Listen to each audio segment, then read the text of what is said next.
La possibilité de voir François Legault, ministre responsable de la région, fait réagir et la quatrième édition du Raid Témiscamingue attire les foules.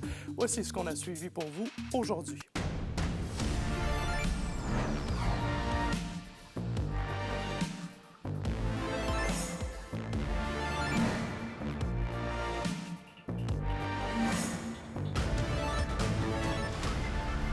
Bonsoir tout le monde, ici André Audet. C'est un plaisir d'être avec vous pour vos informations régionales. À l'aube du remaniement ministériel de mercredi, plusieurs rumeurs circulent quant au fait que le premier ministre François Legault pourrait devenir le ministre responsable de l'Abitibi-Témiscamingue et ça fait bien réagir dans la région, comme nous le rapporte Roxane Caillouette.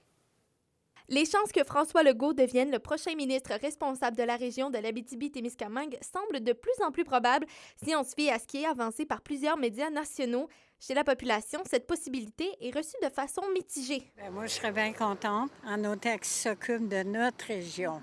Parce que personne ne veut rien savoir de notre région, puis on a beaucoup besoin d'aide. Il n'y a pas d'affaires ici. Il y a assez d'ouvrages de même sans qu'ils viennent ici. Là. Le ministre, s'il n'est pas capable de faire premier ministre, comment tu veux qu'il fasse ministre?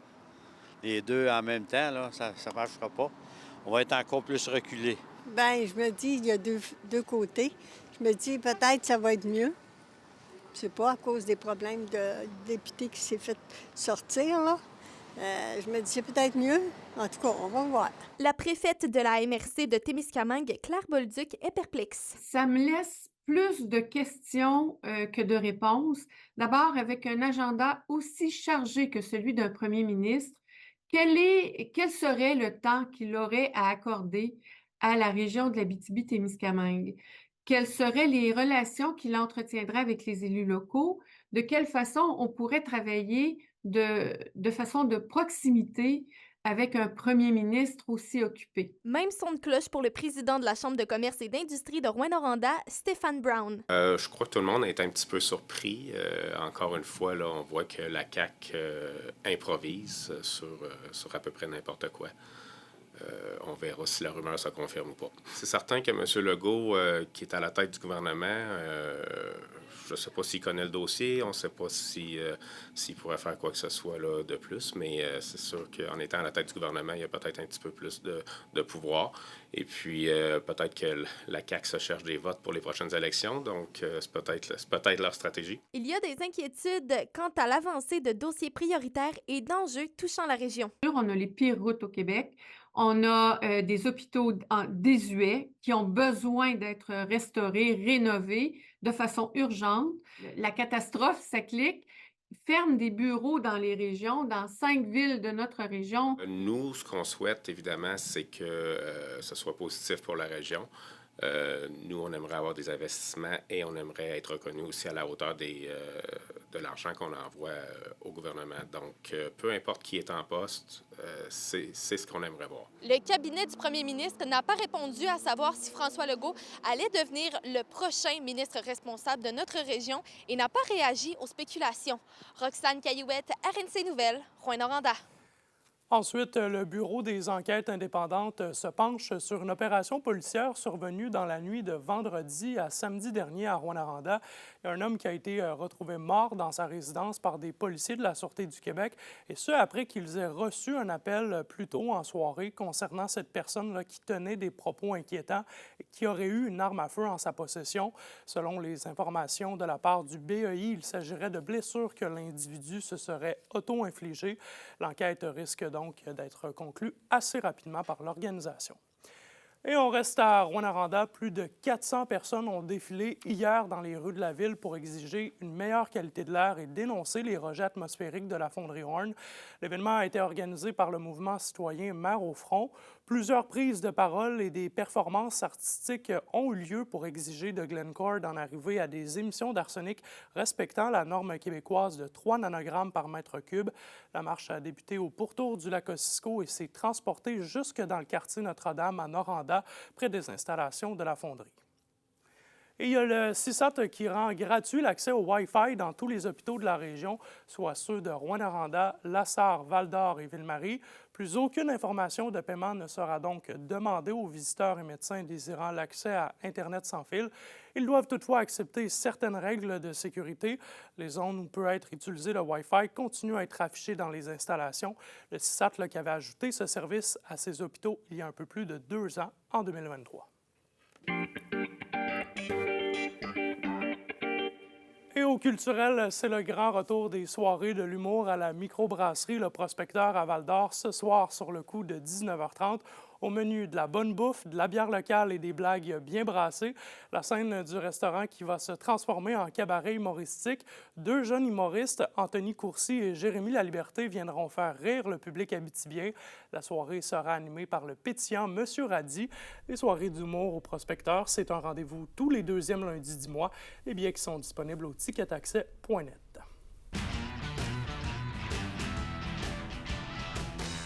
Au sport, maintenant, la 4e édition du Raid Témiscamingue s'est conclue hier du côté de Lorrainville et Olivier, la région, a connu de bonnes performances. Oui, absolument, André. Les diverses équipes compétitionnaient sur un parcours de 160 km, regroupant plusieurs épreuves comme du canot, du kayak, de l'escalade et de la course. Du côté des hommes, ce sont 2 équipes de la région qui ont monté sur les 2 premières marches du podium. Il s'agit de l'équipe des Boucs de Dalquier d'Amos qui ont décroché la première place, alors que les frères Delos du Témiscamingue terminent au 2e rang. Du côté des femmes, eh bien, c'est également une équipe du Témiscamingue, les Belles-Sœurs, qui a terminé au 1er rang du podium, alors que dans la catégorie mixte, ce sont les Croates qui ont terminé au 1er rang. La préfète de la MRC Témiscamingue, Claire Bolduc, a souligné ce que ces victoires représentent pour la région. On le voit, cette année, les équipes régionales deviennent de plus en plus fortes et de plus en plus performantes. C'est une équipe du Témiscamingue qui a remporté la première place sur le raid féminin et une équipe de l'Abitibi-Témiscamingue qui a remporté la première place, une équipe du Témiscamingue qui a remporté la seconde place. On le voit, les raideurs du Témiscamingue deviennent aussi grands que le territoire dans lequel ils vivent, dans le territoire qu'ils habitent. Et ça, pour nous, c'est en soi une victoire pour tout le territoire.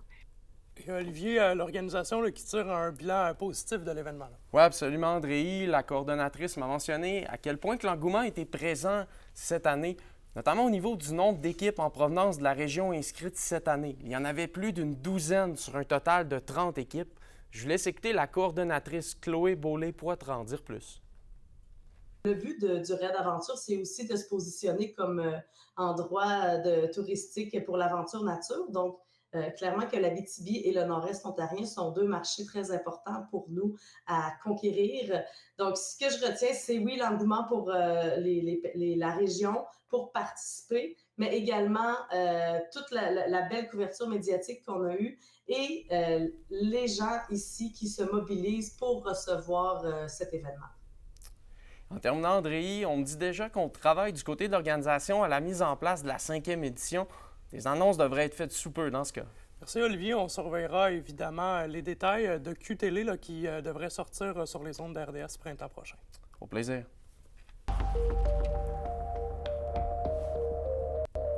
Et à la météo pour ce soir et cette nuit, c'est des nuages avec 30 % de probabilité d'averse, minimum de 8 en Abitibi et de 10 au Témiscamingue. Demain, c'est encore gris, quoique le soleil pourrait se profiler pour certains secteurs de la région et des températures plus douces, maximum de 18 plus au nord et de 21 plus au sud. Et un aperçu pour mercredi, la pluie qui persiste, maximum de 17 degrés sur tout le territoire. Définitivement, l'automne qui continue de s'installer. C'est ce qui complète ce bulletin d'information régionale. Merci de nous faire confiance soir après soir. Pour d'autres nouvelles ou pour revoir nos reportages, c'est rendez-vous au nouveauabitibi.ca ou sur notre chaîne YouTube. Quant à nous, on se retrouve demain. Je vous souhaite une excellente soirée sur nos ondes.